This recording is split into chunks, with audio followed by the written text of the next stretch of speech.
Brigade Palpitaire, 1 BHK, 2 BHK, 3 BHK flats available. Burigere Cross, Bengaluru. Please contact this number.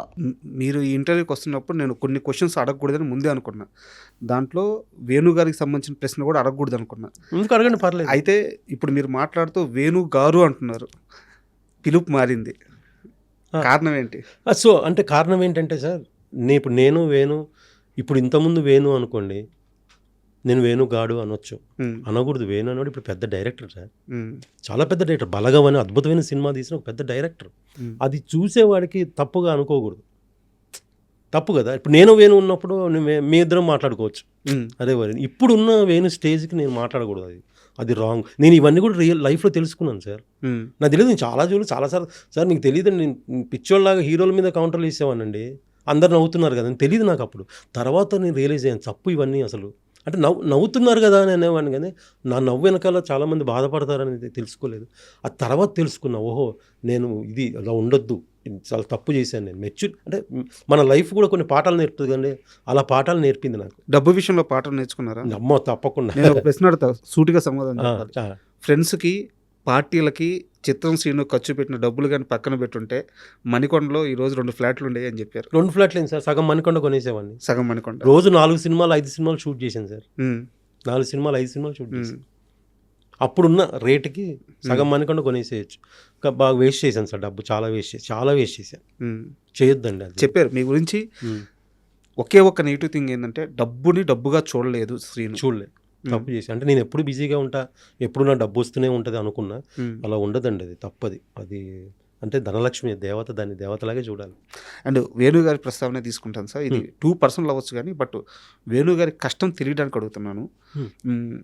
మన మధురానగర్లో ఒక building ఉంటుంది, ఆ బిల్డింగ్లో వేణు గారు, అంటే ఆ రోజు నైట్ ఏం జరిగిందో నాకు తెలియదు కానీ, ఆ నైట్ బయటికి పోవడానికి కూడా ఆయన చేతిలో డబ్బులు లేక ఆ బిల్డింగ్ దగ్గర ఆగిపోయి అక్కడే స్టే చేయాల్సి వచ్చిన రోజు ఒక రోజు నాకు పర్సనల్గా తెలుసు. అవును, వేణు గారు ఉన్నాయి, వేణు చాలా స్ట్రగుల్ చేసి. అంటే ఆ రోజు నైట్ తిన్నారో లేదో కూడా నాకు నమ్మకం లేదు. ఓకే, ఫస్ట్ అలాగే కొనుక్కున్నారని అనుకుంటున్నాను నేను.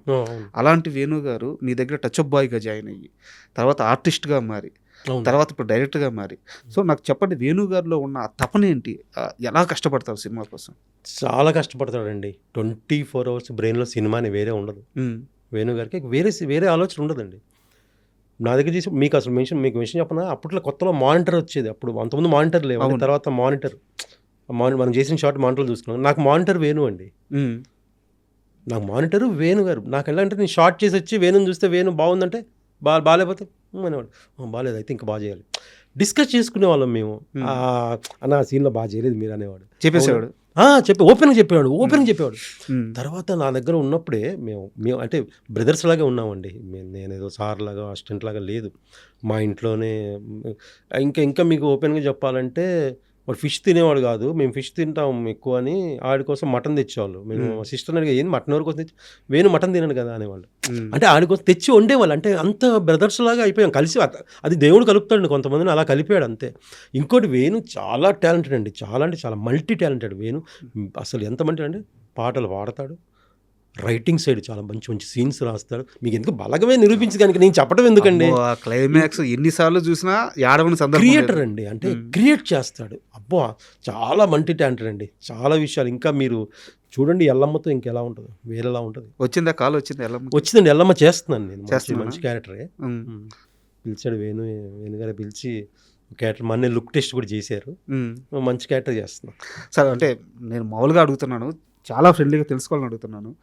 ఒకప్పటి మీ టచ్ అప్ బాయ్ దగ్గరికి వెళ్ళి ఇప్పుడు ఆయన డైరెక్టర్ అయ్యి ఆయన సీన్ చెప్తుంటే మీరు యాక్ట్ చేస్తుంటే ఆ ఫీలింగ్ ఎలా ఉంది సార్? చాలా ప్రౌడ్ మూమెంట్ అండి.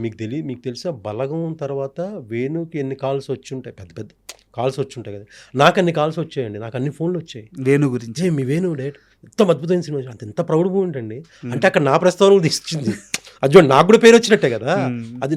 అంటే నేను గోల్ ఆడుకొట్టినా నా గురించి వచ్చింది. చిత్రం సీన్ దగ్గర చేశాడు, ఇప్పుడు పెద్ద డైరెక్టర్ అయ్యాడని నాకు ఎంత ప్రౌడ్ మూమెంట్. తర్వాత మేము అసలు ఇలా ఉండదండి, ఒక డైరెక్టర్కి ఆర్టిస్ట్ లాగా కాదు. అసలు లుక్ టెస్ట్కి వెళ్ళిన రోజు మేము జోకులు వేసుకుంటున్నాం, రేపు షార్ట్ బాగా చేయకపోతే అని వాడు అంటే నేను అంటే జోక్ చేసుకుంటాను సరదాగా. అమ్మో ఇప్పుడు నువ్వు యాక్షన్ చెప్తే నేను యాక్టింగ్ చేసి, అదే బ్యూటీ అది. అది చాలా సరదాగా ఉంటుంది చూడండి. అలా అని ఎందుకు నాకు జబర్దస్త్లోనే నన్ను తోమేసేవాడండి. జబర్దస్త్లో ఇంకా వేణు టీంలో చేశా కదా, తోమేసేవాడు డైలాగు, ప్రాక్టీస్ చేయను అని చేపించేవాడు. అప్పుడే నన్ను అరే వదలవరా అనేవాడిని. అమ్మ తోముతాడండి, అవుట్పుట్ వచ్చే వరకు లాగుతాడు. నాకు తెలుసు వేణు ఏమనుకుంటున్నాడో తెలుసు, ఏమి ఇవ్వాలి దానికోసం మనం ఎంత హార్డ్ వర్క్ చేయాలో చేసేస్తాం, అది చెయ్యాలి కూడా. ఎలా వస్తుంది సార్ ఎల్లమ్మ? ఇంకా స్టార్ట్ అవ్వలేదండి, ఈ మంత్లో స్టార్ట్ అవుతుంది. ఓకే, డిఎస్పీ గారిని హీరోగా చూడాలని చెప్పి చాలా నేను కూడా వెయిటింగే. మంచి సినిమా అండి, చాలా గొప్ప సినిమా అది ఎల్లమ్మ, మంచి చాలా మంచి సినిమా. అండ్ కాస్త వెనక్కి వస్తే మీ కెరీర్లో బిగ్గెస్ట్ బ్లాక్ బస్టర్ అంటే ఒక బ్లాస్ట్ లాంటి సినిమా వెంకీ. అవును. నాకు ఆ ట్రైన్ ఎపిసోడ్ అసలు మొత్తం ఆ సీక్వెన్స్ అంతా ఎన్ని రోజులు షూట్ చేశారు, నాకు ఆ ప్రయాణం గురించి కాస్త ఏదైనా మీకు గుర్తున్న మూమెంట్స్ ఉంటే చెప్పండి సార్.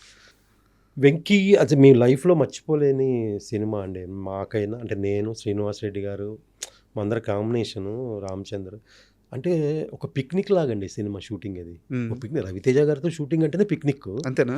అసలు ఇక చాలా చాలా వర్క్ చేసిన తెలియదండి. అప్పుడే పేకప్ అయిపోయింది, వెళ్ళిపోవాలి ఇంటికి అనిపించేది. మళ్ళీ పొద్దున్న తొందర తెల్లారితే బాగుంది, లొకేషన్కి వెళ్ళాలనిపించేది. షూట్ లేకపోయినా లొకేషన్కి వెళ్ళాలనిపించేది. అంత జోలుగా ఉంటుంది వెంకీ సినిమా. అంత జాలీగా చేసాం, ఒక పిక్నిక్ లాగా.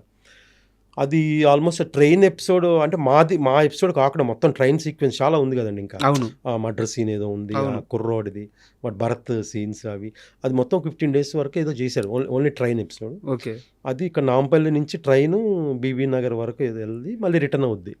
అందులో మాకు ఒక 3 బోగీలు 4 బోగీలు బ్లాక్ చేశారు. అందులోనే ఫుడ్ కూడా అక్కడికే మాకు అందువేలో వచ్చేది. అలా వెళ్ళేవాళ్ళు, మళ్ళీ షూట్ చేసుకుని మళ్ళీ రిటర్న్ అవటం. ఆ ట్రైన్ నిజంగా ట్రావెల్ అవుతుంది, రియల్ ట్రైన్లో చేసాం. చిన్న ప్యాచ్ వర్క్, అది ఒక రోజు 2 రోజులు ఏదో రామోజీలో ట్రైన్ ఉంది కదండి, అది ఒక రోజు 2 రోజులు ప్యాచ్ వర్క్ అంతే. మీకు మొత్తం ఒరిజినల్ ట్రైన్లో చేశారు. అసలు ఇంకా అది ఎలా ఇప్పుడు కూడా సినిమా చూస్తున్నప్పుడు అలా చేసాము. అసలు అంత ఒక సీన్ ఉంటే శ్రీనివాస్ రెడ్డి గారు, నేను, రామచంద్ర, మేము అందరం పోటీ పడేవాళ్ళం డైలాగులు, నాకు వస్తే బాగుండని. అంటే అంత దానికి తోడు ఆ సీన్ స్పెషల్గా ఒక సీన్ ఏంటంటే వేణుమాధవ్ గారు కామెంట్. వేణుమాధవ్ గారు ఉంటే ఇంక తెలుసు కదండి ఎలా ఉంటుందో. ఇంకా అసలు ఆ ఇంప్రవేషన్స్. ఇంకోటి శ్రీను వైట్ల గారి సినిమా స్క్రిప్టే అలా ఉంటుందండి.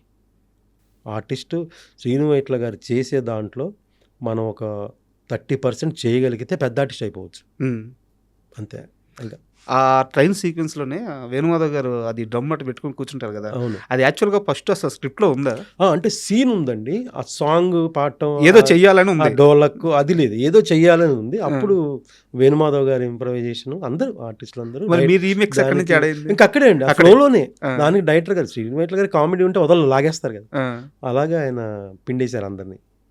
స్క్రిప్ట్ ఉంది, సీన్ ఉంది, దాంట్లో ఇవన్నీ యాడ్ అయ్యాయి. రవితేజ గారితో ఒక ఎక్స్పీరియన్స్ చెప్పండి మొత్తంలో. అంటే నేను రవణే అంట, నాకు బాగా ఇష్టమైన హీరో. చిరంజీవి గారి తర్వాత ఇష్టమైన హీరో రవణ్. ఎందుకంటే హార్డ్ వర్క్ చేసి పైకి వచ్చారు, కష్టపడి, అది ఒక ఫీలింగ్ ఉంటుందండి. ఫస్ట్ నుంచి కూడా ఇష్టం నాకు రవణ్.